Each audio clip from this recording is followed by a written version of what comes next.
Well, hello. This is Will Dick with the Art of Floundering podcast. I have Karen Holton from Karen Holton TV.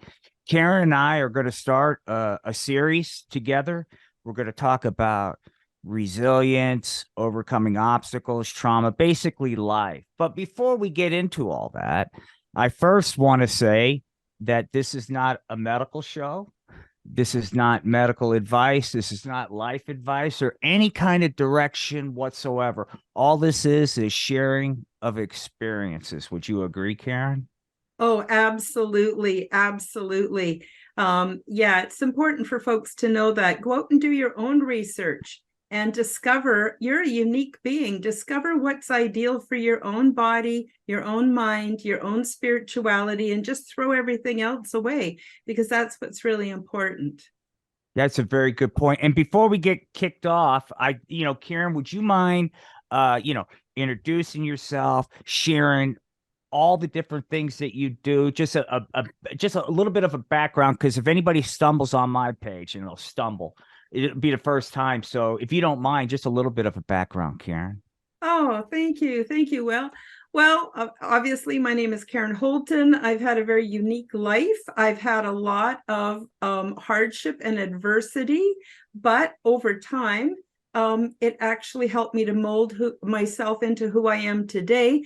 And I found so many ways to exit the matrix on so many levels. And so my passion is to share that with audiences, whoever wants to hear about it.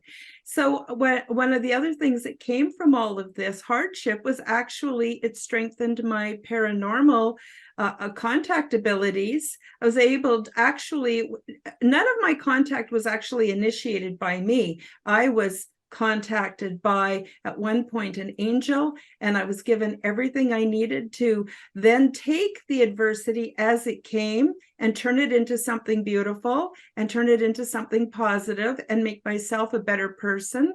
So I do believe we're here to evolve on every level, and it certainly has done that. So what I really hope to bring to the table is to share with people, yes, sometimes the shit hits the fan in some very disturbing ways, but this is what I did, and this is how it came, worked out for me, and the same for Will. And we're hoping to inspire other people to hang on. I know it's a very discouraging place to be on earth, especially at this time, but we hope to give you some hope. And of course, I have my YouTube channel, Karen Holton TV, but I'm also available on almost every single other platform, or I've got channels everywhere and content everywhere. So please do come and check out some of my content. And I think you'll find it interesting, I hope, and also beneficial.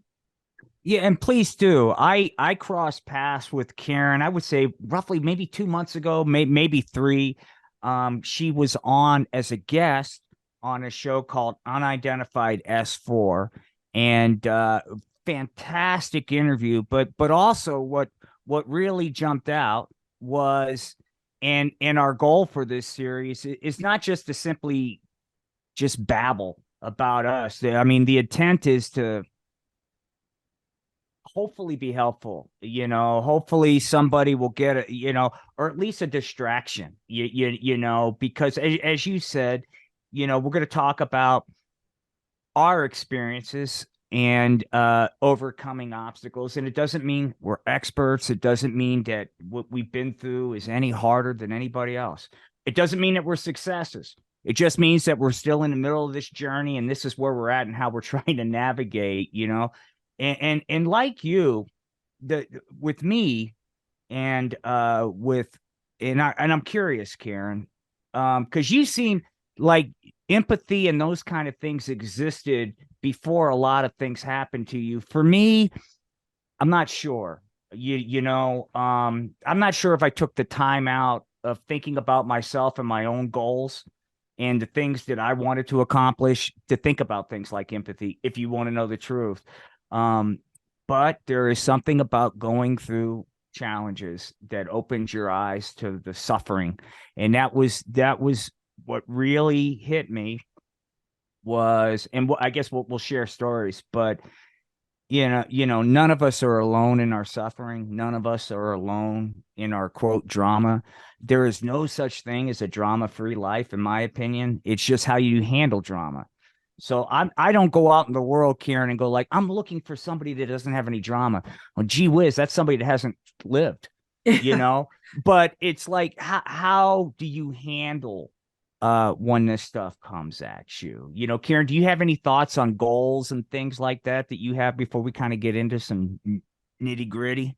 Um, well, yes and no. I don't know. I it just stuff just comes out my mouth. I have no filter. I don't have that Perfect. place where you get to think about things and should I say this or that. I mean, I've been trying, but I'm not real good at it. So stuff will just come out. But I want to say that I view my life very much as a crucible. And a crucible is a cauldron where you put in gold and you refine it by heating it up and putting pressure on it, same as how diamonds are made. And so what happens is the impurities rise to the surface. That's the scummy dross. And you take that off and you keep refining it. And so this has happened in my life as I've had a refining process. And so it's made me unbelievably strong in ways I never dreamed possible. I would dare to say I have superpowers, and I want to share that with other people. And that wouldn't have happened if I would been born with a silver spoon in my mouth and never broke any bones and never hurt myself. So Right. how could it be wrong? And it's me. How could I be wrong? I'm not wrong. Exactly. It's I don't, it's weird. It's going to sound kind of hippie. I mean, there are some things that are right and wrong, but for the most part, I try to look at my life is not from a perspective as right or wrong. Is life good or bad? It just is.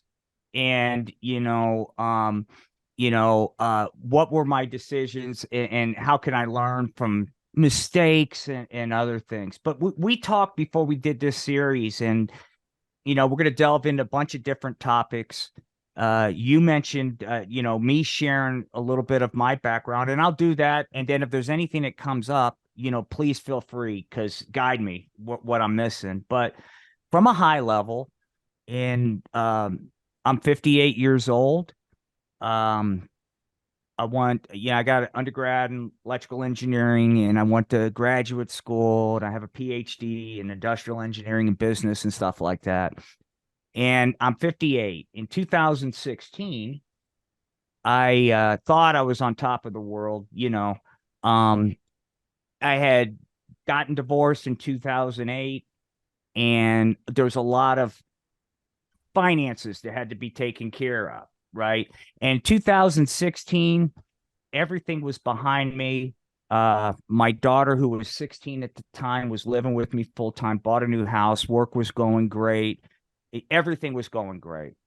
And then the bottom fell out. I had to go to work. I worked in government service. I don't want to get specific because there's some pending action I have, but I worked in government service, and I was a senior manager, and we did 24-hour like support for the country. And we have places all across the country, to include even some places in like Guam, Saipan, stuff like that.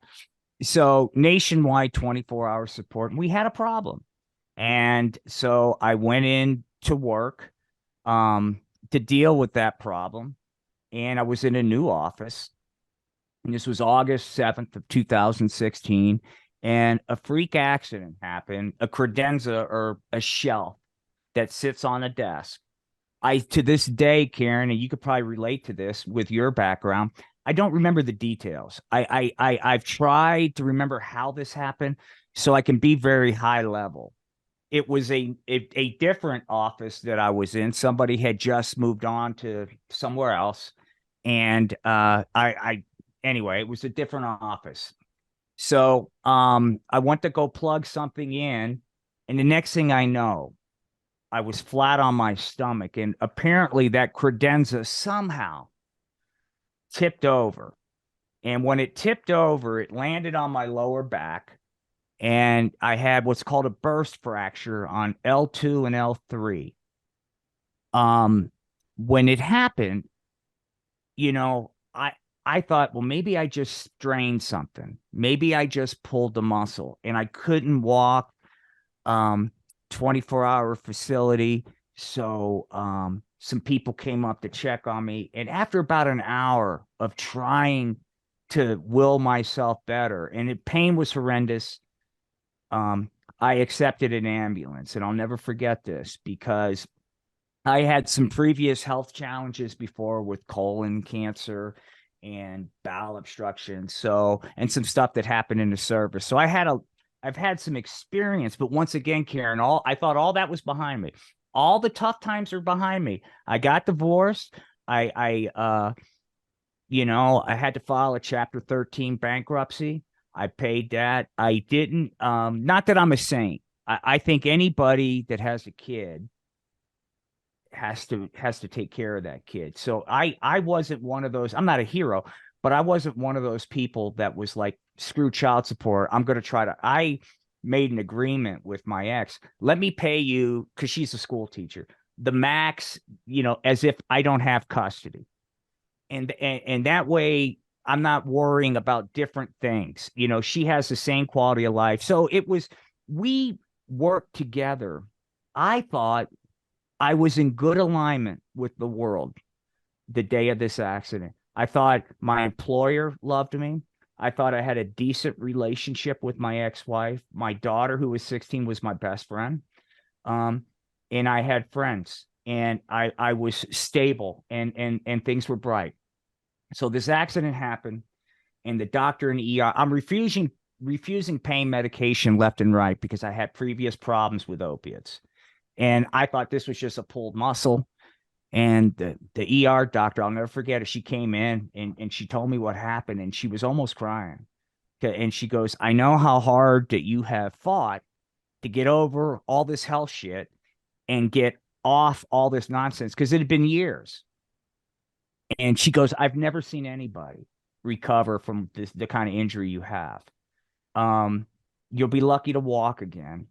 But you're going to be in mind-numbing pain the rest of your life. I feel horrible. She just told me the truth. I didn't believe it, and I'm trying to make this brief. Um, I had a surgery. I wasn't able to walk at this time, and it was a fusion. Should have been pretty simple, Karen. I was in relatively decent shape for a 51-year-old guy. I was a runner. I was training for the Marine Corps marathon that was going to happen that October. And I'd ran 10 miles that morning. So I was in decent shape. And I thought, like any other thing that's ever happened to me, I'll recover. And after that surgery, which happened in September, things went south and the hardware got loose. And I didn't realize that there was a lot of problems that I didn't know about and the doctors didn't know about. So on election night, and this is important because this night changed me. I had emergency surgery. I had some kind of weird infection that caused me to not really be in reality, and rushed to the hospital. Was told my hardware was loose, so they removed and replaced this. Now, this was on election night in the United States in 2016. I am not a political person.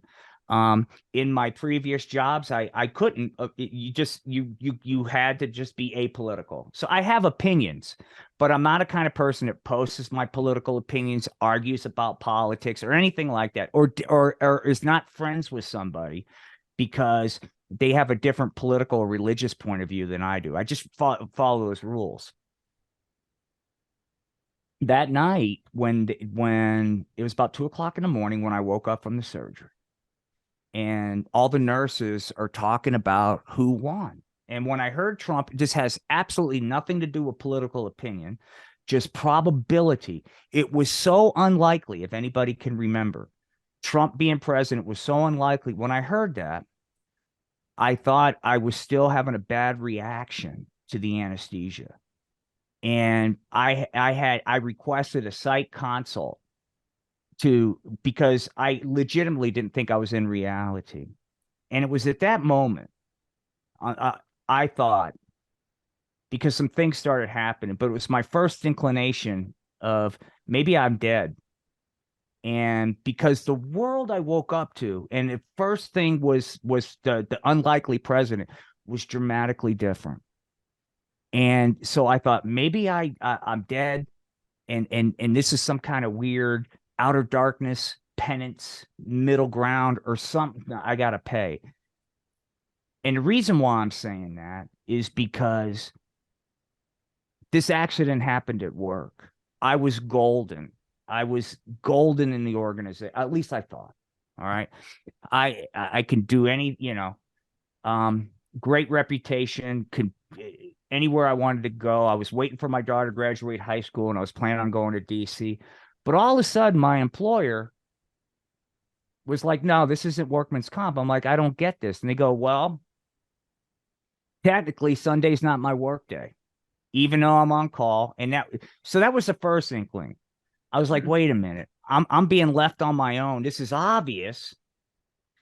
And then my relationship with my daughter, I don't want to get too much into it. It's hard to talk about, but dramatically changed. And a lot of that is probably fear, what she saw. She saw her dad go from this to totally incapable of taking care of myself. And I didn't see it as clearly as others that I wasn't doing well. I thought I'd still get out. So because of the complication, I spent a lot of time in the hospital um, after that surgery. I had another surgery in February where they removed all the hardware. And at that time, my weight had gotten down. I before the accident, I was 5'11" and I weighed 175 pounds. After the accident, I was 5'7" and I was down to about 125 pounds. And I couldn't keep weight on me. Their doctors were pointing everything but the, and found out I had a bone infection. And the bone infection had been left to fester for so long untreated that it attacked my bone mass in my hip and in that lower spine area, to where that started causing more problems. I wasn't able to walk, and I was in the hospital for a very long time. I remember briefly I was out of the hospital in 2019, and I attempted to go back to work and put my life together. Now, keep in mind at this time, the only thing I was able to do was sit, and with a stroller, I can make it about 10 to 20 yards, and that was victory. I was told you'll never walk again. You'll never. And so I thought, okay, I'm beating the odds, because it was marijuana and light yoga that I did on my own to get to, and I worked hard to get to that point. And Karen, I thought I would just continue to get better. But because of the bone infection and the bot surgeries, there's a condition called kyphosis. And if people don't really know what that is, what happened to me is my spine started bending over, and it was like greater than 45 degrees, like a 30-degree bend. It was this, and where you're centered, your spine is centered, it was moved forward. So my spine was unstable and moving. The pain is indescribable, and it was 24 hours a day, 365. How I dealt with it, I'm fast forwarding. You can fill in the blanks, but around 2021, in the pandemic, I realized I was incapable of taking care of myself. I had not been able to take a bath in about a month. I had been medically retired. I couldn't get to the kitchen to eat. I was in a lot of trouble. At the same time, I go to a bunch of doctors, and the pain is like constant, and my quality of life is nil. And I'm desperate. And I'm told there's nothing that can be done. And then I was told by another guy that I had life expectancy of 5 years or under. So instead of processing that reality, that I'm in a situation where I'm in this horrific pain, and the medical community is telling me there's nothing that can be done. In fact, what was told to me is your condition's going to get worse and worse and worse. And so, in other words, And this is life. You're looking at a future where things are bad and they're just going to get worse. And there's nothing that can be done. So that was the prognosis. Instead of processing that, I knew that there was only so long that I could go in this pain and not want to commit suicide, have physicians assisted suicides. These type of injuries, there's a pretty high suicide rate of people. I didn't want to think about that. And I knew that if I wasn't distracted, I would think about that and I wouldn't make it. I told myself, hey, man, with the gene breakthrough, with what they're doing with electrical implants and spines, if I can just hang out, the longer I can hang out, the more I might be able to get a cure. So, as silly as it sounds, I smoked pot and did creativity, immature, childish puppet shows that I started with. And why I chose puppet shows was it was the pandemic. I couldn't get people to be guests on the podcast, and I needed a distraction. So I needed to do something almost every day, every waking moment. And there's nobody that can be available. So I started doing puppet shows. And what I would do was I would stream these live, because if they were live, I wouldn't stop and start over. I'd have to finish what I started. That was number one. The other thing I would do was go to my head mentally to that place when you're like 6 years old and you're playing by yourself. Nobody's watching, nobody's judging, and you're free to play however you want to play. And that's what I would do. In fact, and that's why I'm so bad with comments when I do puppet shows, because mentally I'm not engaged. I'm off somewhere else. And that's what I did. I moved to Colorado. I have family in Colorado. And I came to Colorado 2 years ago today. Today's my 2-year anniversary of when I came to Colorado. And I came here to die comfortably. I got rid of my house. I got rid of everything I owned because it was too heavy. It wasn't about money, because you don't make any money selling stuff at an estate sale. You just get rid of it. But Karen, it was like, I say the words, it wasn't my brother. It was just heavy. And a lot of this is materials, which I don't give two shits about, but some of it had a lot of personal value. Some of it was original art that friends of mine had done that had a lot of meaning to me, but I couldn't take it with me. And I just told myself, all this stuff can be replaced. I'll buy new art if I get better. But I didn't come here to Colorado to get well. I came here to die. I just thought that's what's going to happen. The University of Colorado, anybody that's got a spine problem, University of Colorado, the Ann Switch Clinic takes on no hope cases. And I got lucky. A pharmacist got me in to see University of Colorado. And I had to go through a process, of will they take my case on? And I'll talk about what the surgery was. I'll pull it up because I can't remember it. But they told me in December of 2021 that they can do a surgery. Karen, I was on cloud nine. I was like, holy shit. And what the guy was telling me, he was confident that they could fix me. And then I'm like, great. When are we going to do this? We'll get back to you. Mm-hmm. And it was the original date eventually was September 2022. And 2 days before that, certainly keep in mind, I'm barely making it through each day. I am struggling. I mean, it's horrific. They called me up and they said, we're going to have to push your surgery back because we're not happy with what the blood work's showing. It's potassium. That was hard. What was really hard about that, and people that get in these situations is, and this is nobody's fault, but I got blamed from others.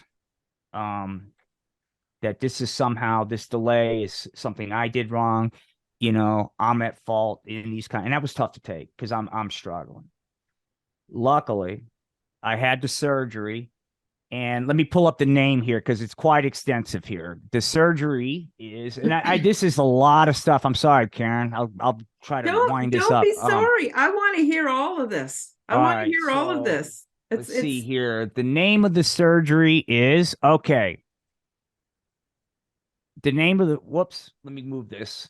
The name of the surgery is let me close. Sorry, I forgot we're zooming. Okay. The name of the surgery, this is a bunch of surgeries in one. It was 12 hours with 3 surgeons and 2 anesthesiologists. Um T10 through S1 PSF, a bilateral S1 joint fusion, T12 and L3 uh, PSO, a cement augmentation and kyphoplasties on L1, 2, 3, 4, and 5. And I've got 8 cages in my spine. Now, keep in mind the dangerous thing, or the thing, is that because of the bone infection, the traditional ways of fixing this, the screws and bolts, can't happen with me. So this was different, and it worked. And I'm able to sit and walk. I don't take any pain medication. I wasn't taking pain medication before, but like when I smoke weed, I'm not smoking it for pain med. I don't need it. I don't need pain medication anymore, which is something. I'm not in pain. And that's a miracle. But like we were talking about earlier, you have a lot of time to think in these situations, and a lot of time to review life, beat yourself up. There's a couple things I told myself early on. One is I'm not going to be a victim. I'm not going to blame anybody. All these quote injustices that happened, I had to find a way to get over it. I had to find, forgive, not getting workman's comp. This thing has cost me personally a lot of money. Over 300,000 personally is what this cost me. Um, in addition to thank God I got insurance, Karen, because the surgery, I saw the bill. It was like 1.8 million. And I was like, whoo, thanks for surgery. And luckily I maxed out my deductible for that year. But but one of the things that happened is I wasn't going to be a victim. I was going to forgive and forget. I was going to try to find some way to be useful. And try to find some way to learn from this experience.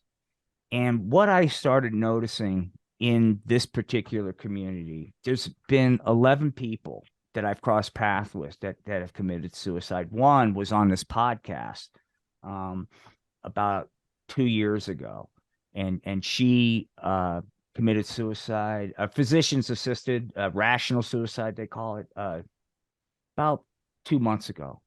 And she had been living in hell for about 25, 30 years of her life. And so there's a lot of people, they're not weak. Trust me, this is, you watch not only your life disintegrate to where you're not, where everything's gone, but those around you, it takes like the toll I saw it take on my daughter, the toll I saw it taken on my brother and my sister-in-law, and people that are close to me. When they get around me, you just don't want anybody to see you, because you know what it does to them. But I started thinking that for me, the reason why I got lucky is because I was able to wait long enough. It was a long time I waited with a lot of no's. And, I started thinking, like, some of the things that I'd like to do is come up with ways to help people stay distracted during this time. But it was, it's, it's a Cadillac problem when you don't have any expectations of ever being able to be back in the world. I talk about this a lot. I use what's called the well, I'll get to that in a second. Um the pain that's on it impacts you. It ages you. It does all kinds of, you're slowly dying, and there's nothing that can be done. And always had this. I always maintained faith that I would be able to one day get out of the situation. So I was optimistic, but at the same time, I was pessimistic. Um, I knew it wasn't going to happen overnight. And I got this, and the name's escaping me. I'll look at. I can't believe it because I use this all the time. It was a POW in Vietnam. I was watching a lot of POW documentaries, and they asked him, how did you survive? And he said that I had faith. And he goes, who didn't survive? He goes, the optimists, the people that said we're going to get out of here by Christmas. Christmas comes, they don't go. So the optimist eventually is going to be so optimistic and so unrealistic in their hopes that when they get bad news, they can't recover from it. So I was optimistic, but also pessimistic. I didn't think it would be easy. I didn't think it would happen overnight. And I also expected to lose a lot more than I lost before getting better, So it was that kind of thing. But, you know, without, I mean, I'm brushing over a lot of stuff, but it was, 6 years of not walking, of not being able to sit. I didn't watch the news because of the hospitals. In fact, I'm just now getting caught up with what's going on in the world after 6.5 years. And it's changed. The world is definitely different now. Oh, yeah. So that's where I'm at. Right now I'm 58. I'll be medically cleared in 2 weeks. I don't know what I'll do yet. I'll figure that out. But none of it, after going through all this, none of it's a problem. You know what I mean? It's kind of like, oh, well, compared to, just trying to survive, to gee whiz, what am I going to do to feel fulfilled? It's two different things. So that's kind of just a high level of what went on in my particular situation. Wow, that's a lot. That is a lot. I was thinking as you were speaking, is it wouldn't surprise me if you also, because of that whole experience, had PTSD to deal Oh, with. I do. Because I know from having years and years of unimaginable pain myself that but I had to believe that I could get better and that I would get better. And then I started noticing that I would have moments of relief.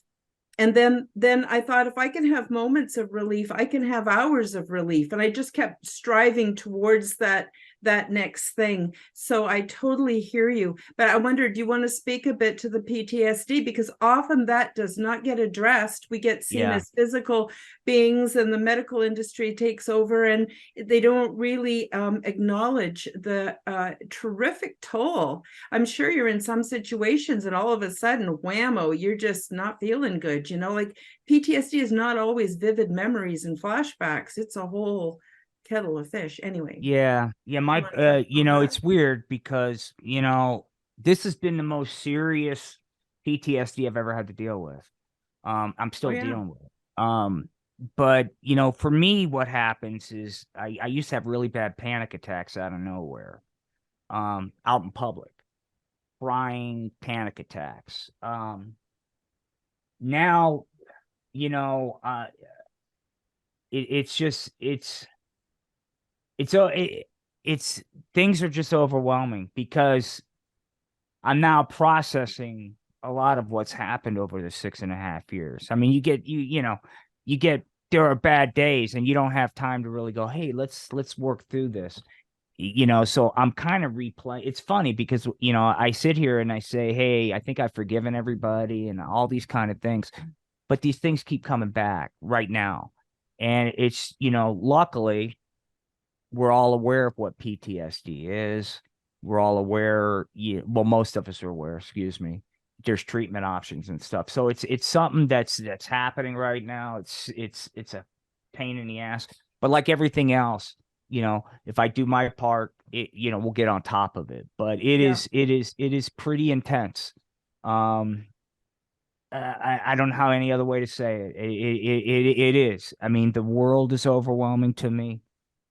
There's a lot of situations that will trigger past memories, and you have these breakdowns out of nowhere. Having said that, the one thing that I keep reminding myself is PTSD sucks, but I'll take that over where I was at. Yeah. And I also knew, Karen, that there was a lot of stuff, life, mental health, physical health, just life continues to go on. Just because I have this injury doesn't mean I'm not aging and all these other things. And but a lot of that stuff and I knew if I got through this, I'm going to have a host of mental health issues to deal with. Mm-hmm. And that's been true. Now they did use ketamine. Once again, this is not a medical show. Mm-hmm. Um, but having said that, everybody's different. I did not want to spend my time obsessing and getting upset that the government is preventing me from getting the kind of pain medication that I need and all this kind of nonsense. So I didn't even want to play that game. So I didn't use opiates. And here's why. I would still be in horrific pain. Um, but now I get to add the complications with the opiates on top of inconsistent policies depending on doctor states and all this nonsense. And so I just stuck the weed but I did do ketamine treatments. And in my situation, it helped with pain. I was able to sit for like 2 hours a day because of ketamine. I saw potential, or I felt potential in mental health, and that's what I'm exploring now is PTSD therapy with ketamine. Mm-hmm. Um, Um, but I'm not a doctor, but I don't that's really know anything about ketamine. Is it the same thing as ecstasy? Is it the same thing? Is it something different? it's I'm not different. familiar. Ketamine is a psychedelic, Mm. and it's like a synthetic mushroom or whatever. So Oh, okay. you trip, and it was 2 hours, and I've got a couple of the recordings of these on my on the channel. But they give you a shot, and it's a 2 hour appointment, and they give you a shot, and the tripping lasts for about 20 minutes. And to be honest with you, it's fantastic. It's fun. And then you come down and I'll never after every one of these sessions, and I went twice a month. Um, my brain was zapped, and I would sleep for 18 hours. It didn't matter how much sleep I had before. That was me. That was my reaction. So that was the downside of ketamine. Um, they would have let me do it every day, but it's a lot on the head. You need a break. At least I do. You need a break. But I did see, you know, the thing that ketamine does for me is like where I could see benefit is you're honest, and which I typically am, but in a normal setting, sometimes I might withhold or I might, not fully disclose because I don't want to look like an idiot or whatever it is that people do in therapy or people like me do in therapy to try to outthink the therapist or whatever it is. Ketamine won't let you do that. It just you're honest. So if there's something that's really bothering you or whatever it is, you're not gonna filter anything. And that I think that's got good potential, because it's just like blur and you can deal with it as opposed to me trying to reframe it, make myself whatever you're doing unconsciously or consciously with these situations that just suck up time. And I think once again, this is not a medical show, but I don't think ketamine's a miracle. I don't think it's something you can do on your own. You have to be with somebody qualified. But instead of like 5 years of PTSD therapy, maybe it's only a year because ketamine speeds up a lot of the bullshit. Oh, yeah. And you can get right down to the business. So more to come on that. But I would say my biggest challenge right now, and it's a Cadillac problem, and in a way, I feel kind of ashamed about it because I kept thinking if I can get better, I got life by the short hairs because nothing's a problem, and I do, but I'm a little bit, and I'll figure it out. But it's a weird feeling starting completely over in life at this age, and on top Yeah. of that, I feel like going back to doing the type of things that I did before. Not that there's anything wrong with it, but one of the things I realized that I spent a lot of my life kind of putting off the things this is reality. You put off the things that you really want to do and you kind of buckle down and play the game. I never wanted to be an engineer. I never these weren't dreams growing up, but I was like, okay, it's a good, secure field. There's good money in it. And I made all those decisions based on that.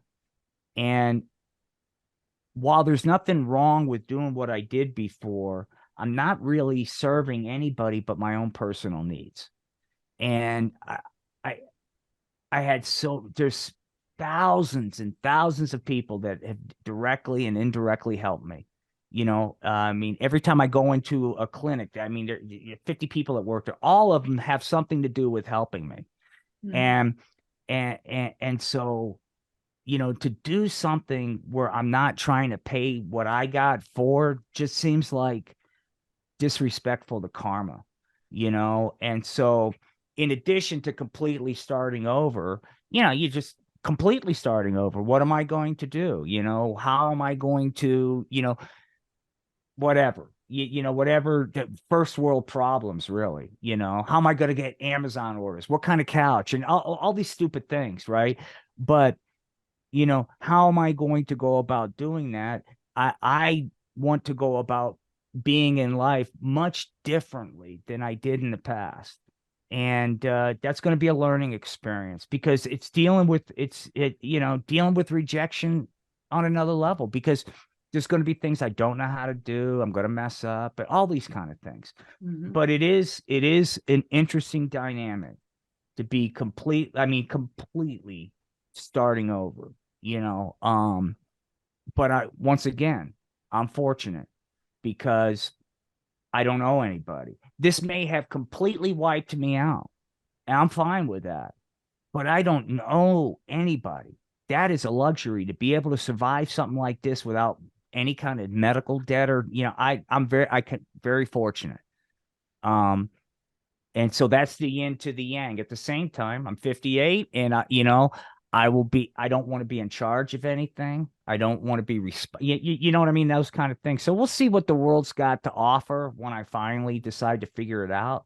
I live in Colorado now. I didn't think I'd ever move back here. Um, I'm not the biggest fan of the state. The geography is beautiful. But there's a lot of cost of living issue. I just think the state's got a lot of issues.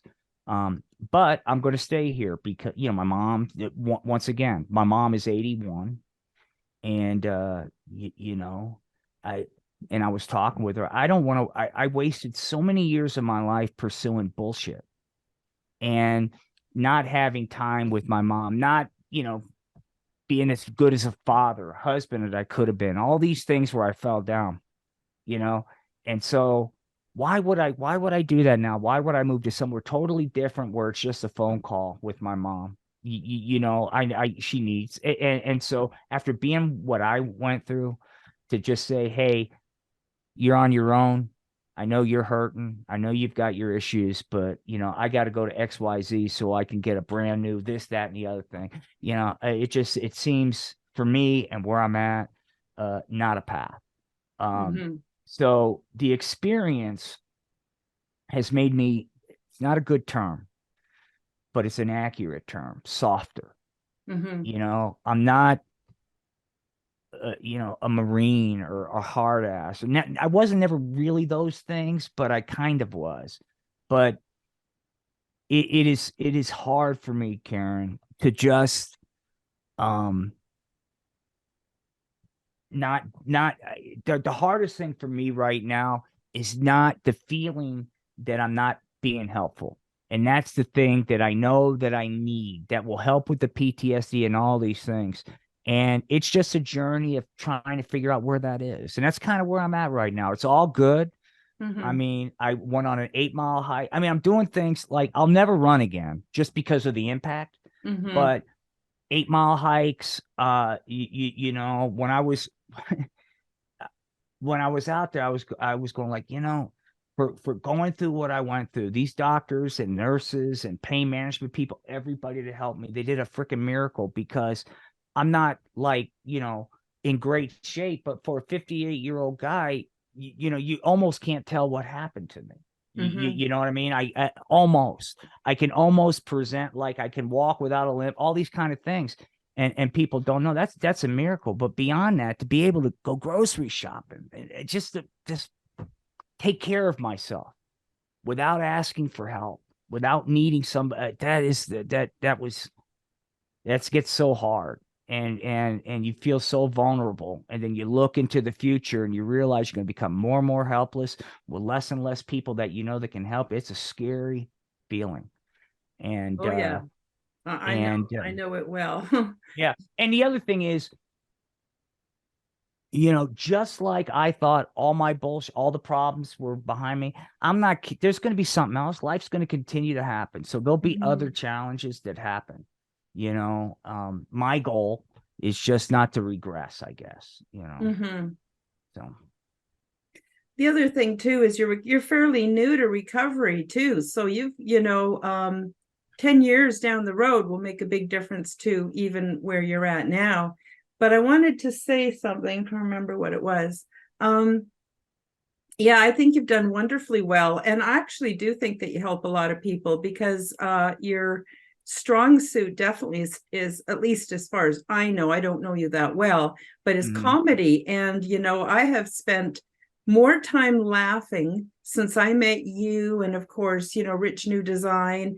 Uh, right. I've spent more time laughing than I can remember. Like I'm talking like over 25 years, and that's extremely valuable.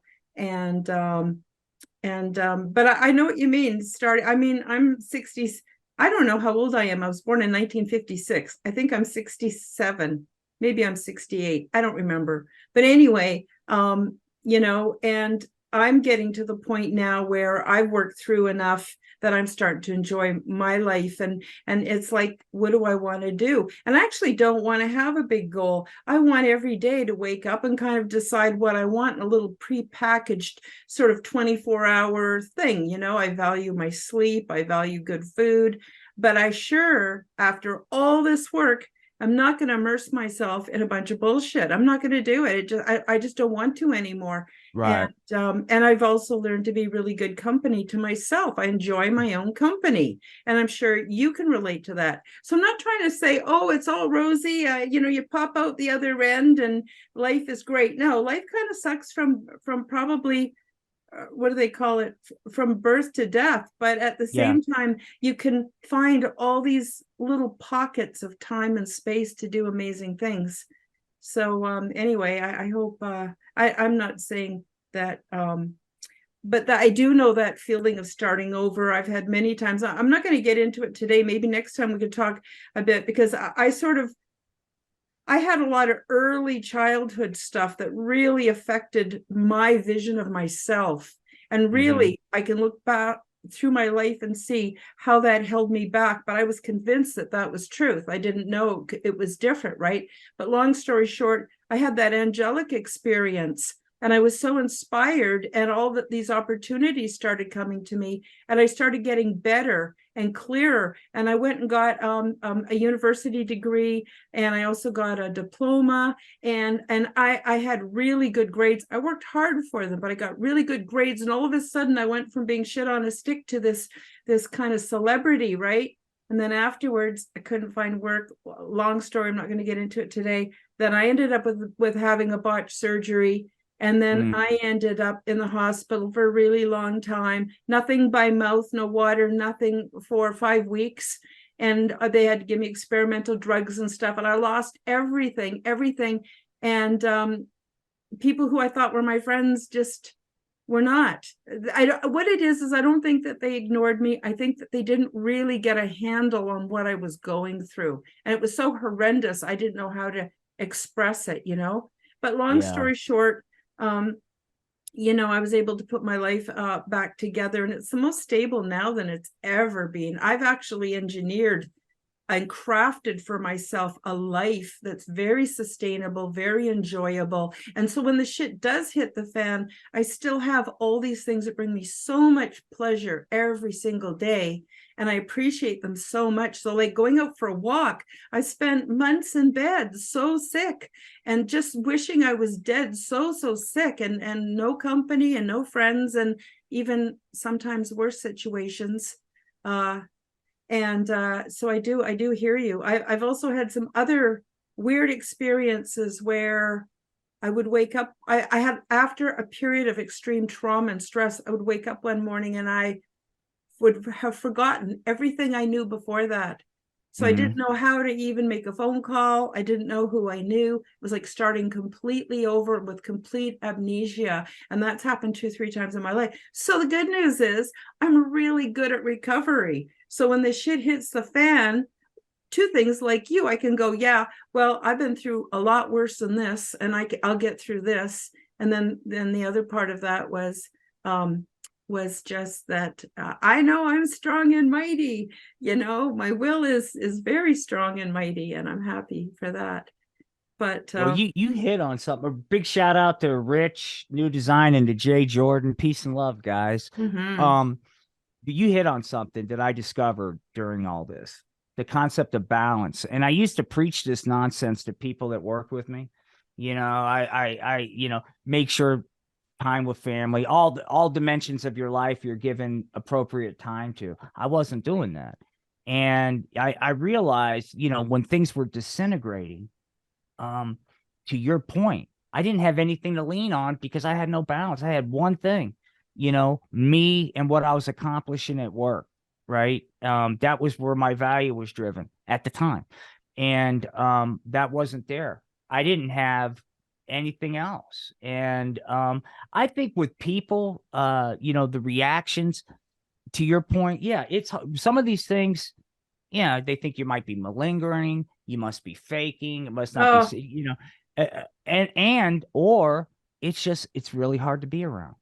I knew that, look, it was really weird to be around me during this, and I really didn't want to have anybody around me because I didn't want to have to explain every 5 seconds that this was a normal thing, what they were seeing, as bizarre as it is to them. This is how I'm surviving. And it's just, we do what we have to do, but it is hard. It is so hard for people that are close to you to be around that. And mhm, so I don't, it was, but to your point, when you're knee deep in it, I'm not thinking that. I'm just thinking like everything I thought I can depend on is not there. And the other thing, the other realization that really it hit home is, I started looking at my situation. Why would they just completely throw me under the bus like this? Lie, do all these things to keep from taking care of me. Well, I'll tell you why. It's because from birth, we're taught things like the team comes first, the flag comes first, the school comes first. These institutions come first.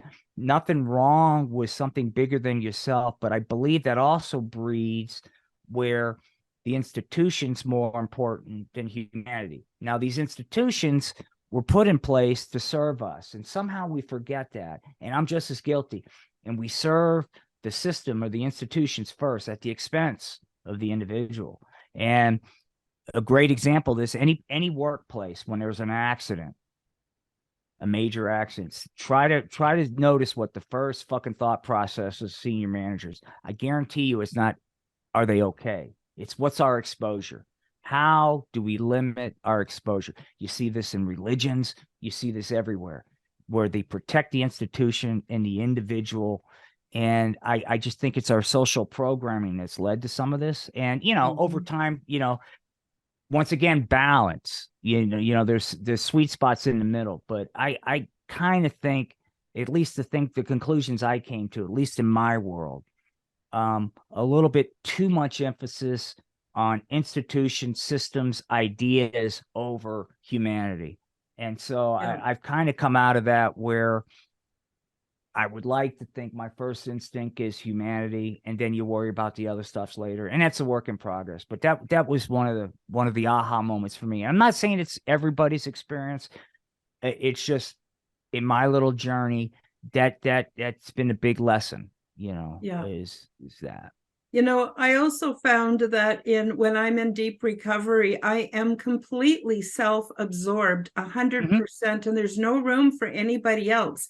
And it isn't that I don't empathize, it's that you only have so much energy and you're coping with the uncopable. And I'm going to talk a little bit about cannabis now from my perspective. It's, Please. for me, it was absolute evidence of God's tender mercy. It was absolute evidence. And I don't see how I could have made it out without cannabis. And I've also, on my journey, had to get in touch with myself and figure myself out.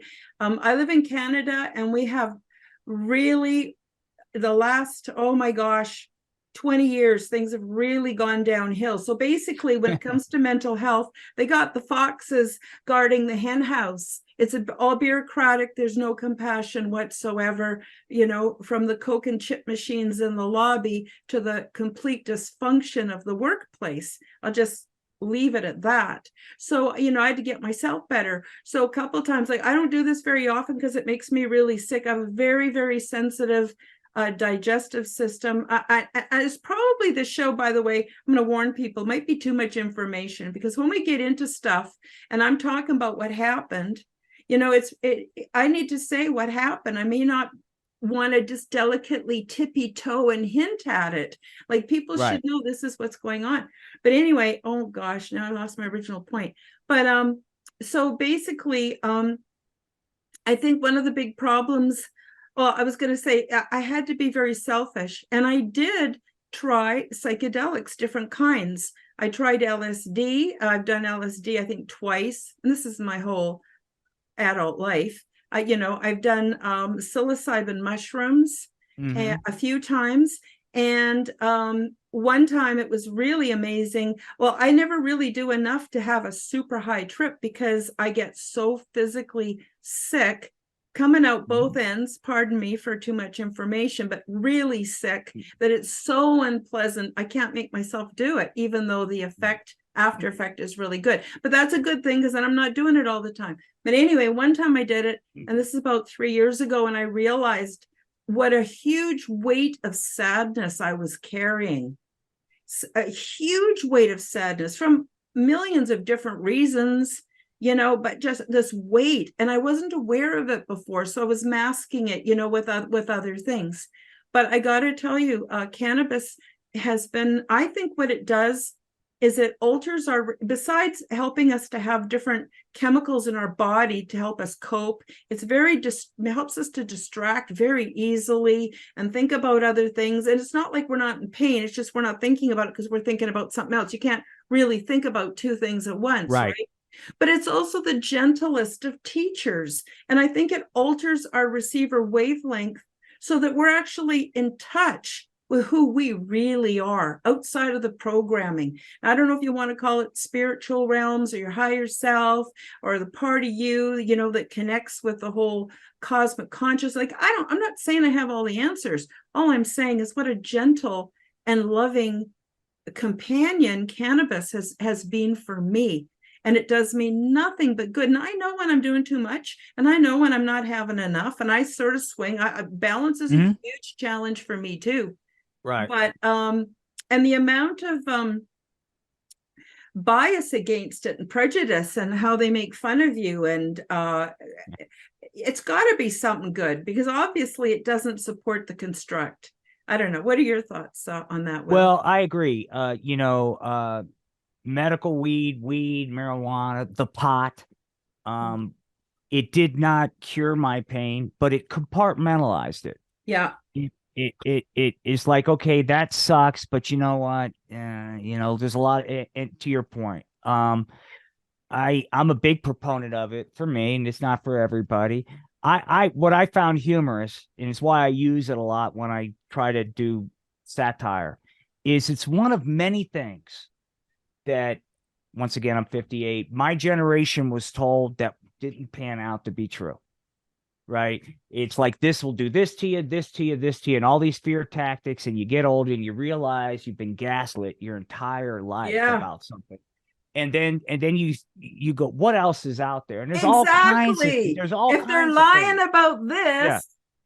And I don't think, it's kind of like, I don't know if it's an overreaction, but The other thing I got really sensitive to, and this is why, for me personally, I have a real axe to grind with 12-step programs. But I got real sensitive to any messaging from anybody or institution that says you are broken, you were born broken, you need to be fixed, and we are the only ones that have the cure. Yep. And if you don't follow us, you'll die or whatever, because left on your own, and I Yeah, think you that don't is have what it so takes on your destructive. own. Yeah, Exactly. so Exactly. destructive. And I've seen people just, I mean, it's important to be humble, but to completely beat yourself up, oh, I'm worthless, I'm not, that gets in your head. And so I was real sensitive to avoiding um any association with that type of messaging or institutions or whatever that does that. I just think, Yeah. and that's just me. And I'm not going to, you can point, there's all kinds of institutions that have that message, not just 12-step programs, Yeah. you know. So that, or anybody that claims to speak for a higher power or a deity, avoid, avoid, Yeah. but that, just that we are more capable than we think we are, Yep. that we actually need one another. You got to stop taking our pain out on one another. And as harsh as this will sound, we are all we have. There's going to be no white horse from the sky going to rescue us. So we have to take care of ourselves. And it was that that really hit home. We are it. This is us. And so it's up to us to do a better job taking, and I think we do a good job. When you can look at history, we can go a lot further and we can do a lot better. But I think humanity's on the right track. I just, it's just, I look at it like this. There was a couple books on this. They call it The Second Half of Life. And it's usually people that are having faith crisis or spent all their life in a religion, and then they wake up at 40 years old and they realize for whatever reason it doesn't work, and they panic and they go, that my entire life was wasted. No, everything you did related to get you to that point, so you have whatever it takes to do that second half, the infrastructure, whatever it takes, all those things, every mistakes, things I've been associated with, I'm thankful for, because it formulated the type of person I am with the experience I had, to be able to have a real opportunity to live life. And the other thing about this accident was I didn't realize how miserable I was until I was really miserable. You know what I mean? And then I looked at it, I'm like, I can't believe I tolerated what I tolerated. I would never done that as a younger person. So Hmm. Yeah, these injuries can be liberating. They can be liberating. you can't put an old head on young shoulders, they say, and unfortunately it takes to a certain point to really know what's going on. And then we get to that point and then we're sort of seen as declining or fuddy-duddies, or we don't know what we're talking about because of Right. our age, or we're not hip to the jive or whatever. And it's like pretty frustrating. I mean, I would say my biggest challenge as a parent, my children are approaching 40. I have two, a boy Okay. and a girl. They're approaching 40. And I see them stumbling through life and making some harsh, bad decisions even. Yep. Yep. And I have to keep my mouth shut, love them anyway, give them the dignity to make mistakes and learn and grow, give them the dignity to live their own lives, and to zip it and not say anything. And then when they fall or crash, be there for them as much as I can without the old "I told you so," because Mm-hmm. that's what I needed when I was approaching 40. So that's my gift to my kids. I call them kids. They're not. They're grown-ups. God, they're more than that now. But that's the gift that I give to them. And they have no idea how much work it is for me to be good at it. But I'm getting Oh, better all the yeah. time, just like you at physiotherapy. You Yeah. never dreamed what you would be doing 3 months down the road. Same Right. thing with that. So I kind of I don't know what you want to call it. Is that a psychology approach or whatever? Or it's just human, giving them human dignity and the space to individuate and to learn but they don't want to hear nothing I have to say. Well, I'm a yeah. crazy woman. I don't know nothing. And I've just learned to laugh at it. Well, I mean, and it's funny because all my quote life lessons, it's not, I don't have any wisdom. It was things I was told by my dad, my mom, my authority figure, but we all, some of us have to learn through experience. And I've always, I hope to break this habit. And I think I'm in the process of breaking it, but I have to learn through hard bottoms. I have to learn through really a lot. I mean, it's why I quit drinking, because it was painful, right? And so, a lot of changes I've made is because the pain got to be so much that Yep. it was, and so what I'm hoping is to do a better job listening to others' life experience, which I am now, and maybe trying to, like, I don't know, have some of that so there's less problems. But to your point, it's as a parent, as a friend, as the receiver, you know, of I used to get really indignant when somebody would try to coach me on how to deal with pain. I'd be in there in the nurse school, take deep breaths, and I hate to say this, I would be like New Jersey. I would like, I look, I do not coach me. I've been living with this for X amount of years. I Yeah. don't need you doing, I don't need any of your, amateur advice on breathe deep and just do this. Just keep that to yourself. But that, that's a shitty attitude.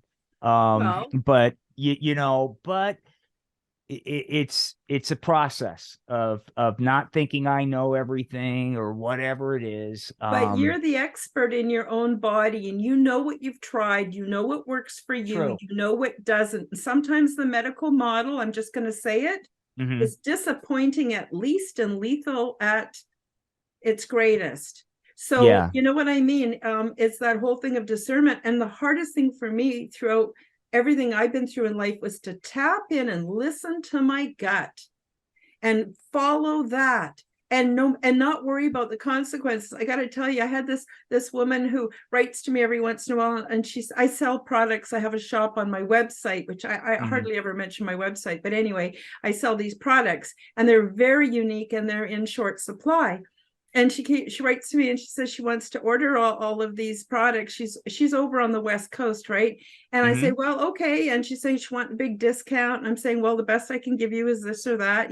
I don't hear back. Then I get a phone call. I live in Alberta. She's in Calgary, Alberta, and she wants to drop in, right?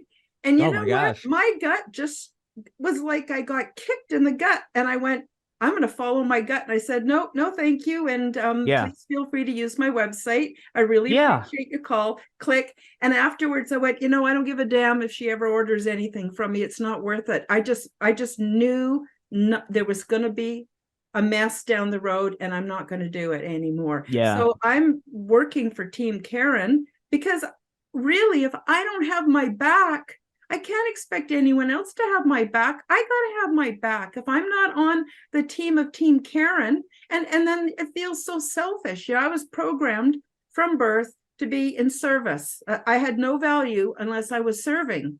And you Hmm. don't just serve, you serve and you serve some more. It doesn't matter how Right. sick you get or what you go without. It's Right. you got to serve, right? So it's really against my grain. But I got to tell you, I'm getting a kick out of saying no. I'm getting such a kick out of it.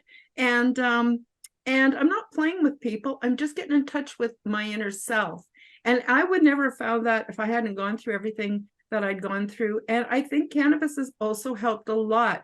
Now, I've had spiritual experiences and ET experiences that didn't involve any drugs whatsoever. So, but at the same time, I got to tell you, it's a very, very gentle, kind teacher. Now, I'm not recommending people go out and try it, because there are some people, I know of people who've had really bad trips on cannabis. I don't know if it's Oh causing yeah. their brains to detoxify, or there's just some stuff they're not ready to see. Like, I don't know. So I'm not recommending, but I'm saying in my experience, I don't see how I could have gotten through all of that and be who I am today without it. And I'm just saying thank you, thank you, thank you. And what a blessed, I have a sweet little theory, plant. and my theory is this: when people like us get in a situation where we turn to weed, it's almost like a surrender. we're It we're is. we're coming to weed like I surrender, man. Which is different than coming to weed with a bunch of anxiety and pressures and all this bullshit. And so, because I noticed that weed hits me so much more beautifully in my older age than it did when I was a younger kid. Although I Oh, did enjoy it, but yeah. it's so, to your point, it's a gentle, like, hey, we're gonna have a good, um, it's a bad comparison, but it it's similar to ketamine in that I don't take stuff, I don't blow stuff off, but it's not the end of the world. I guess is the best way to put it. It's not the end of the world. It We're all puts it gonna in die. We're all gonna have pain. We're all gonna go through it this puts shit. it into perspective. Yeah. It just it lets you put it into like a perspective, and then you can go, you know, well, what else could I be doing right now? Mm-hmm. And it might be just watching one of my friends' podcasts. I got to tell you, I've really enjoyed that. I'm going to give another shout out to Anthony and Andy from Oh, Unidentified great S4. If it podcast. wasn't for them, I never would have found you guys. And I'm telling you, I've never had so much beautiful community, but I think I was ready for it because before that, I still needed to. I don't know. I also don't trust a lot of people anymore. I'm just gonna say it. It was just so lovely to find this community, and it isn't just that. It's also in the live chats, the regulars that show up, Mm-hmm. and everybody is just so kind and encouraging. And in that environment, I thrive, and I've made more Yeah. progress just since hanging out with all of you, yous, than I did before. So I don't know what to say. To me, the world is my life is very magical and exciting, and I'm like you too, where I don't know what the next step is. Like for instance, um, I can't get too involved with other people yet because I'm finding me and Right. who am I and what do I want and what do I want to do and what are my dreams, and I'm not putting them on hold anymore. And come Mm-hmm. on, I'm 10 years older than you. I mean, someone could soap the stairs tomorrow, but otherwise, it's, even though, I mean, I'm not going to live forever, right? I want to make it Right. make it good, and I'm really enjoying it. So yeah. But I mean, I think, the thing about podcasting and doing stuff like this, um, I think what it does, it empowers people. You have a voice, you have a story, all these kind of things. And because you're getting all this other shit that, hey, you suck. You suck and we don't need you. And so go to the, hey, that's it, And so I think, um, you know, I started doing it in 2019 because I wasn't able to leave the house. And I love music and I love art. And I thought, you know what? I know a lot of musicians and artists. I'll just have them come here and I'll call it a podcast. And so that's what I would just set up mics, say, we will come over to smoke weed and play. And that would be a podcast, Yeah, exactly.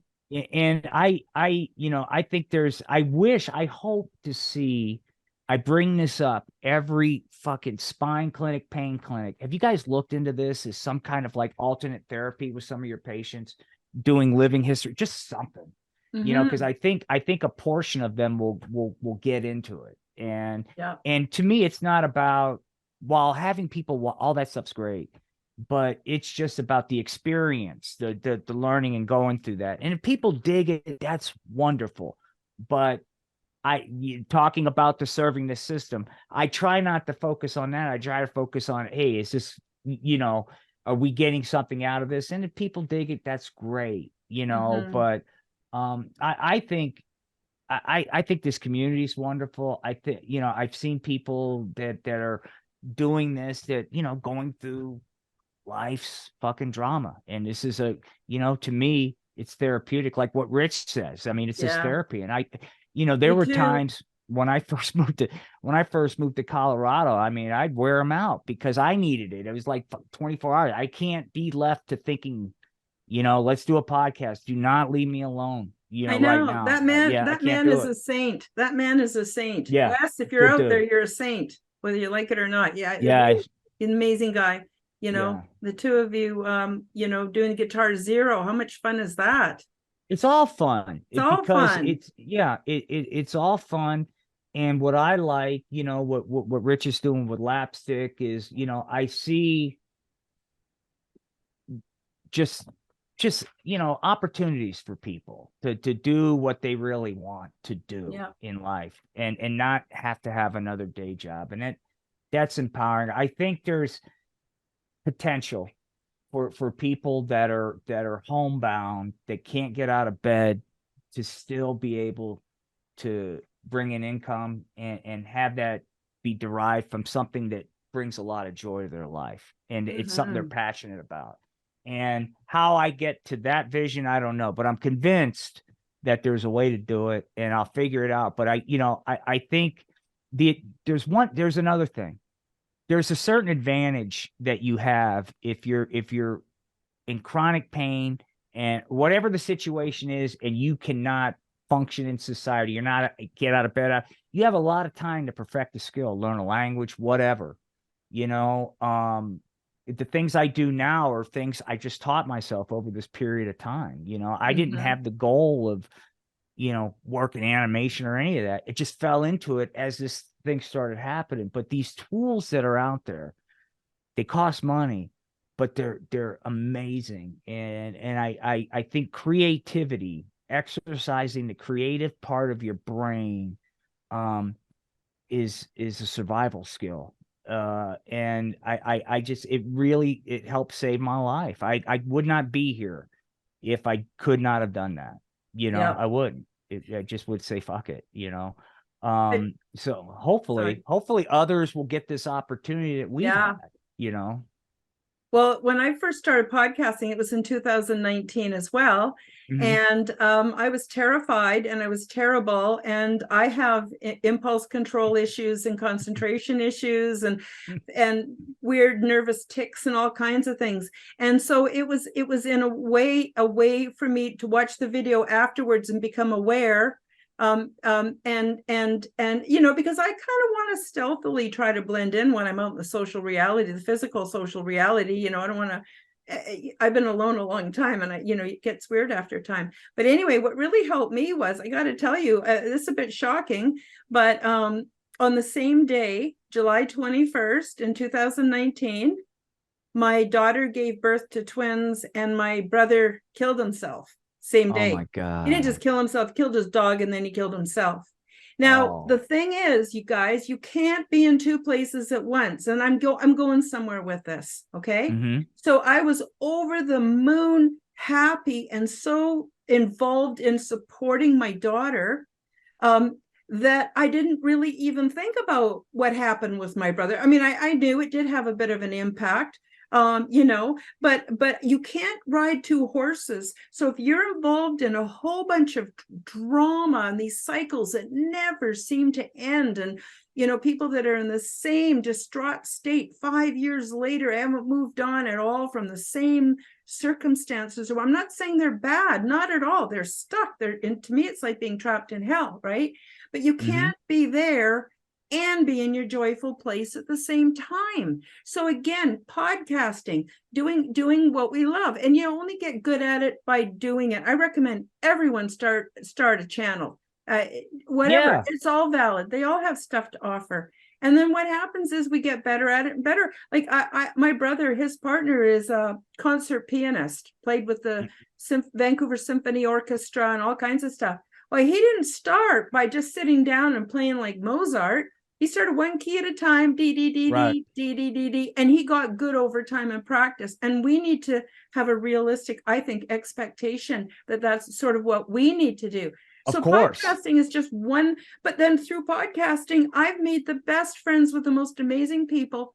And the people that when I was so sick in bed and watching on TV, on my YouTube, on my TV, and all kinds of people, and I go, oh man, I'd love to be friends with that person or that. Guess what? They're now in my close circle of friends, all of Hmm. them. And I don't even know how it happened. Just doing what I do every day, imperfectly stumbling towards figuring it out, making mistakes. I'm really good at making mistakes, and I learn and then I adjust.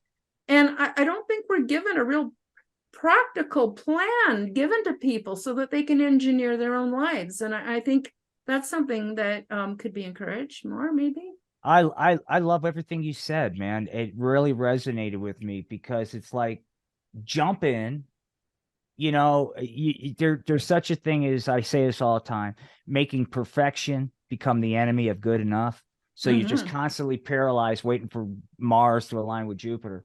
Just just jump in and Do and it. and to your point, it takes, there's a book called Outliers, and basically I'll sum up the book. What separates really great hockey players, people that are great at something, and people that are average, repetition. It Yeah, just comes to it comes down to, did they have more reps, more practice time? And it's like you hear comedians talk about it. You got to work live, you got to keep working live. You're going to have bad days, good days, but you refine things. And now I'm no expert at this, but you get better at anything as you do it. But the people that you meet, and the opportunity, not for money, but the opportunity to learn and listen to other people's experience, and then you open up what you want to do creatively. I mean, there's so many things that I want to do creatively, and most of them, it's not really puppets. It's more like, real people, real stories. So, but I'm building to that. I'm not ready for that yet, but one step at a time. But yeah, repetition, not yeah. being afraid of failure, and just do it, and just jump in. It feel you know. and it's not comfortable. Like I got to tell you, sometimes I burn myself out because I'm always riding on the crest of the wave, which is just outside of my comfort zone. And it's Hmm. hard, and especially if you're dealing with pain and you're dealing with other issues, and you want to constantly stay outside of your comfort zone, but it's the fastest way. And I can't even explain it. It's like magic. Things just come into your reality. Things that, I may have had a glancing thought, oh, I'd love to have this. Boom. I somehow have it. It's just like the whole world becomes really magical. And another time that I really experienced that magic was when I was in such a bad state that I could not function mentally at all. Not at all. And I've been there a few times too. I'm really Yeah. good at all that stuff. But anyway, what happened is it's kind of like giving up, and you're at the mercy of the universe. And it's Hmm. amazing what happens. It's amazing how we're cared for. They call it the path of the divine fool. And I've had to do it. And I have been protected in ways that I couldn't have organized it better myself. So I know I'm a bit woo woo, but at the same time, I've just seen so much evidence of it. And it's so awesome to have. It's like, I think another way of looking at it is when you step outside of the matrix, and that's the Hmm. construct we're born into, all the programming, you got to work for money and you got to do this, you got to do that, right? When you step outside of it, there's like you can tap into a flow that takes you anywhere you want to go. And it Yeah. doesn't involve planning and saving. It doesn't involve any conniving or deceit. It doesn't involve anything. It's just this flow, and I love it. And I need to spend time there every day or I get mentally sick. So if I'm out in Mm. the social reality around so-called normal people, or I have to go to a dinner someplace, which I actually hardly ever do things that don't feel good anymore. But if I feel Hmm. like I have to do that, right? I can only do it for a little while and I can't handle it. I got to go home. I need to be in my own space. I need to be able to twirl on the kitchen floor like a 4-year-old if that's what I need to do right now. Yeah, I hear you, man.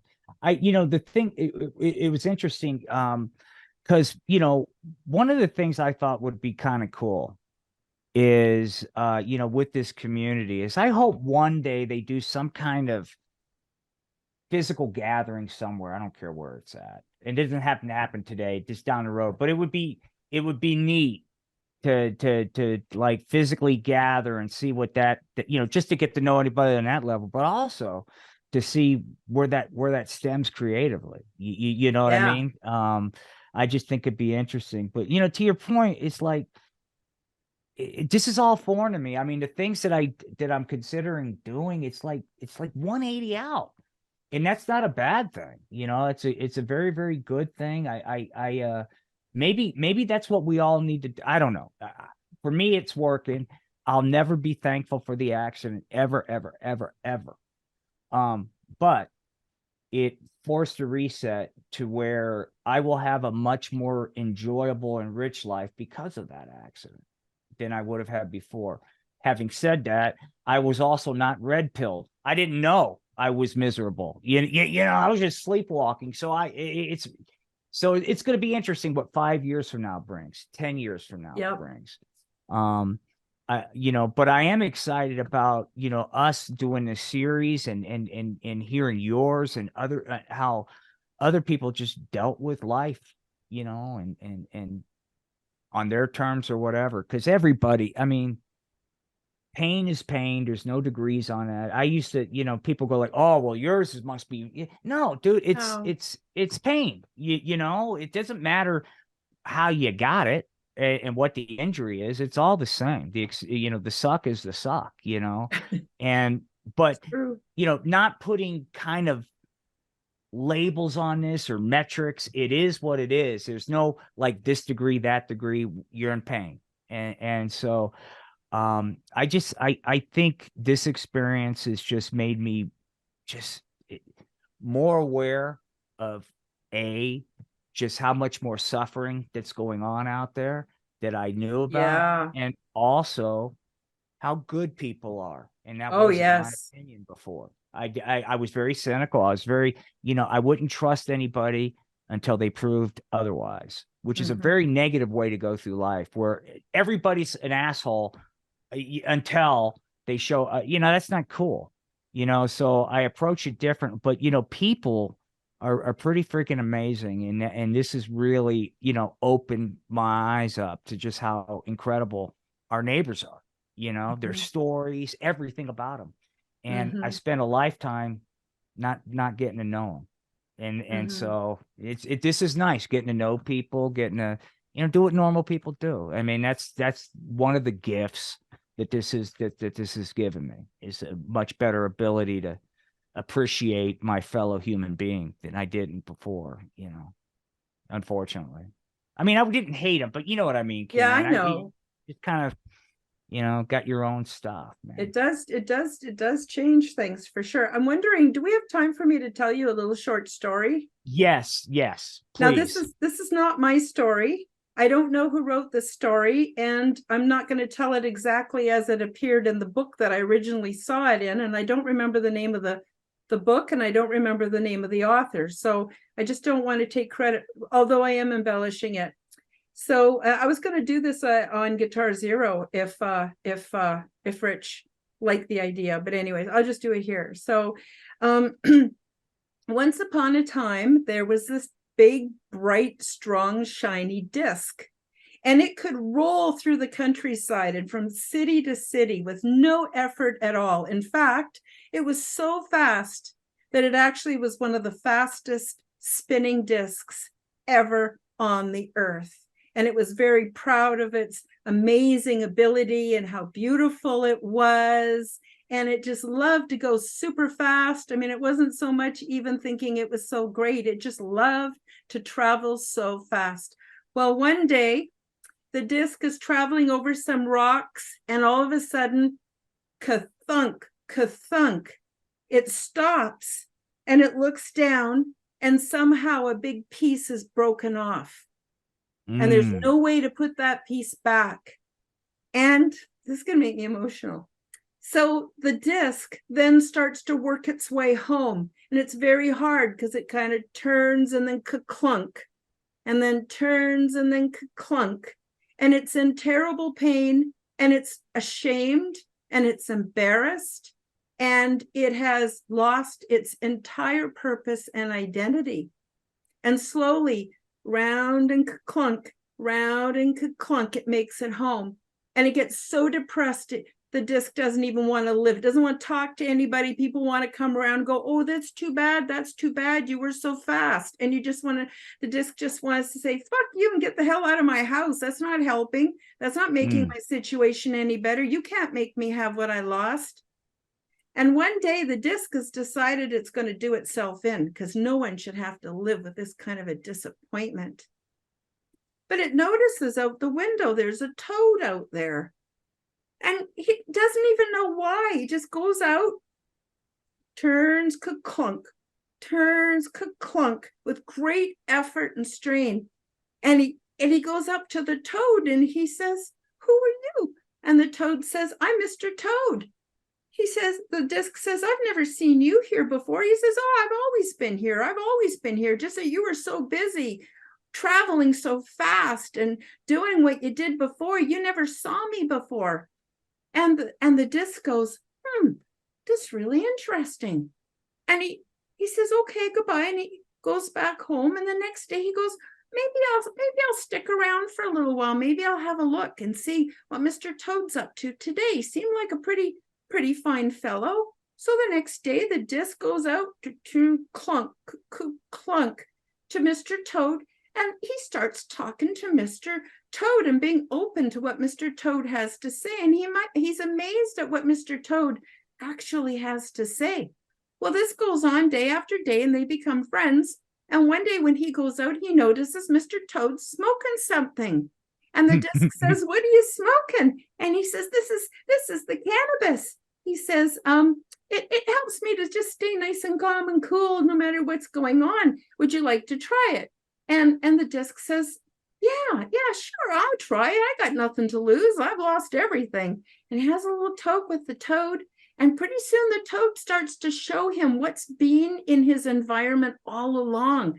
The beautiful flowers and the field mice and so many things going on that he never saw before because he was too busy. And all of a sudden, Mr. Disc realizes he has the most amazing life and world and friends. And he Yep. realizes that although he'll never be whole again, and he might always suffer from his injury, that life is not all about his injury, and that there was a whole bunch of other things out there to consider. And the moral of the story is, watch Will and Karen's new podcast to find out more. Well, I was thinking while you were talking about that, and thank you, because I just realized something. Here I am. We've been through whatever we've been through. Now, I've got some issues with Colorado, but I can get like weed for $50 an ounce. There's like Pikes Peak is right here. I landed in paradise. You know what I mean? I got this beautiful landscape. With climate change, I'm not dealing with 114 degrees summertime like Oklahoma. It's 72. And it's, weed is inexpensive. It's centrally located. I can travel anywhere in the United States or Canada and be there in a reasonable amount of time without having to fly. To the spheres with the chip in it. Wow, you helped me realize, with that story, fuck, I'm in a great spot,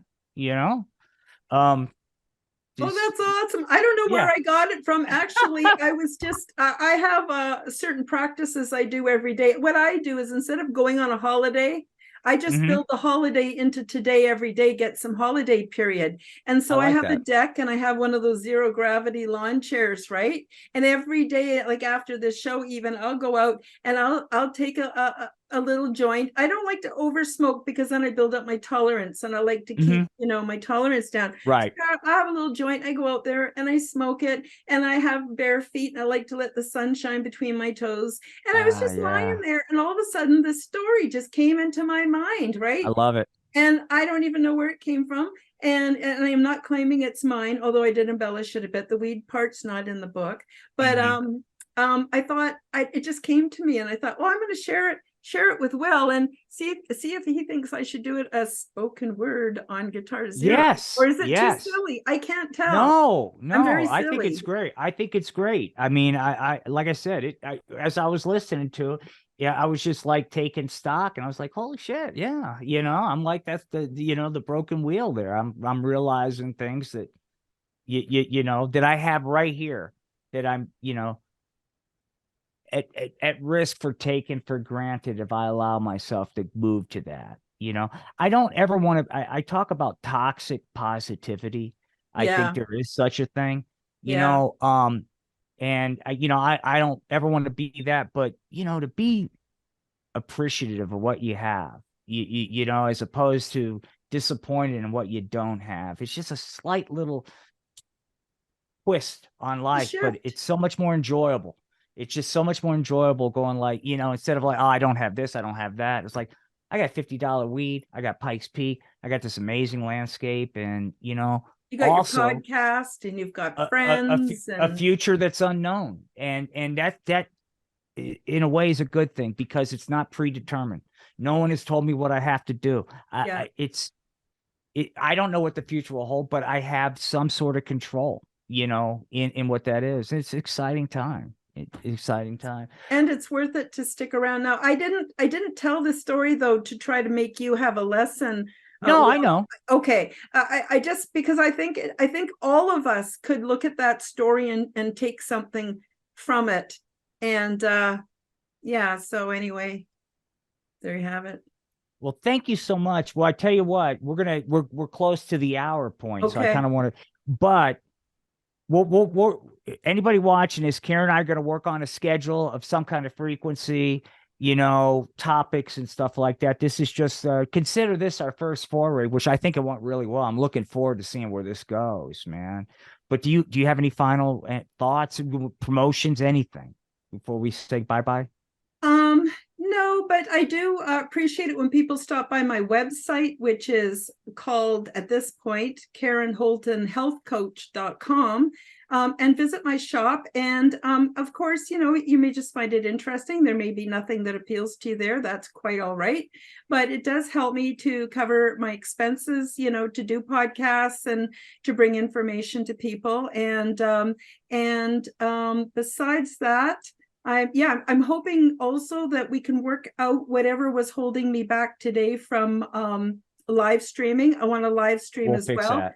And Yeah. please forgive me if I don't follow on my phone. I can't do two things at once. I can't think and talk and read at the same time. It's a bit of a challenge, but certainly leave comments, and I will be posting this to my YouTube channel as a pre-record. And so I'm really looking forward to working more with you, Will. I'm really I am looking too. forward to getting back to Guitar Zero and next week's Lapstick. If you haven't seen Lapstick, for any viewers out there, I totally recommend it, especially if you're the kind of kid that grew up on comic books, Mad Magazine.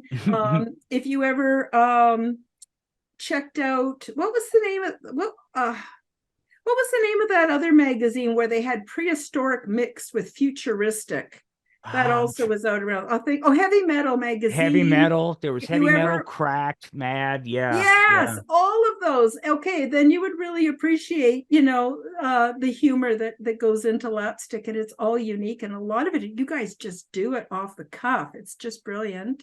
Well, and there's Rich, there's Game Pro, Charlie Wood. So there's a lot of what's great about it for me is, I get to watch some really funny people for most of that show before I have to do anything. So I have a really good time doing it. It's just a lot of fun, and it's just a lot of fun, just like all this is. But maybe next episode we could talk. I want to talk more about you and spend some time in your creative aspects as well and what you've got on that site, because I think it's not about selling anything. I think people should see it because I think it's really neat what you're doing, and it's just Thanks. yeah, no, this is like Saturn return. I don't know the hippie concept, but it's like the Saturn moon or whatever it is, but it's just great. You're embracing life, man, and it's just great to be around people doing that. Yeah. It's And just I also want to share some different aspects of my life too, because like what happened to me shouldn't happen to anybody. And yet, truth, it could have been a hell of a lot worse at every single step. So I yeah. am aware of that, but it's what I did with it. And how you can go from being so incredibly screwed up to being clear and having an amazing quality of life. And if I can share any inspiration on Oh, any of that, that's the only reason I'm telling. Neither Will or I are coming from a victim perspective. We're saying no. this is what happened, this is what we were like before, this is what happened, and this is where we're at now. That's all we're doing. So I Yeah. really appreciate you taking the time out today. Oh Also, God, we're gonna have so much. This is gonna be great. I I'm think we're really gonna looking have a forward to this. blast. Yeah, I think it's we're gonna really have a good. blast, and I'm hoping. I don't know about you, but I'm hoping maybe we could even do once a week if you can swing it. If Once a that's too week, once a much, week. We'll no. We'll once a week is perfect. We'll just pick a day, and that'll be our scheduled day, and we'll stream to your site, my site. Eventually, have people on. It'll be a blast. I oh love yeah, this. we can. We don't know where it's going to go, and it's We just don't. all we know is we're going to enjoy it, and it's going to be great. And I just thank you so much for today. I really enjoyed it, and I really am honored by hearing about your story. Oh, Wow, wow, wow, you really are a champion. nah. It did. Like I said. Well, thank you for He's saying a that. But like I champion. said, I had a lot. I'm telling you, a lot of help, and there's some guilt because there's a lot of people that didn't get what I had. They're Yeah, still, but and so I maybe don't but maybe forget they'll that. find their way because they'll hear about other people finding their way, Of maybe course, that's what I I don't hope. know. That's what I hope. I Yeah. hope. I hope. But with that said, I want to thank everybody. Don't go anywhere. I want to thank everybody for hanging out, man. Rich, Lukem, Spokem, the Jay Jordan, peace and love. Um, I haven't. We haven't picked a day, but it'll be. I don't know. We'll come up with a schedule in a couple of days and post it on both our sites. And this will be the yin to the yang. If anybody watching this is be interested in sharing their journey, please, because that's how we all learn through everybody's rich experience, and every story is amazing. So don't compare journeys, but if anybody wants to, I think this would be great. With that said, Karen, this has been a blast. I want to thank you. I'm so glad that our paths have crossed. I think you're just incredible, and the way that you attack life and the way that you approach it after the things that you've been through is great. And I'm looking forward to learning more as we go through this journey, man. So thank you so much, Karen. I And appreciate thank it. you. And thank you. With that said, I want to wish everybody peace and love from Colorado Springs, Colorado. This is the Art of Floundering podcast. Bye-bye. We're out. The body thrives when it has a mission, and there is no greater mission than to become the change we wish to see in the world. Sometimes, though, we need a little help from consultation and support services. Have you discovered that this world is not what you thought it was? Have recent global events awakened you and leave you feeling unsettled? Do you feel isolated with your not-so-popular newfound beliefs? Would you like to learn to thrive in this new state of awareness? It is a big shock to wake up and find that the old familiar world is gone, and it can be disturbing to go down the various rabbit holes only to find that the information is difficult to digest, and few people are willing to talk openly about it. You are not a conspiracy theorist. You are awakening, and once you find your way through it, there are many blessings on the other side. My name is Karen Holton, and I offer vital services that may be just what you need, and support for your journey into the weird and wonderful. Check out my Awakening Support and Ascension consultation, created to support individuals with their chosen alternative realities and lifestyles, health and recovery, and spiritual adventures. For more details, check out the various vital services found on my website, and be assured that I have found personal success with every category featured. My website is www.KarenHoltonHealthCoach.com. That's KarenHolton healthcoach.com.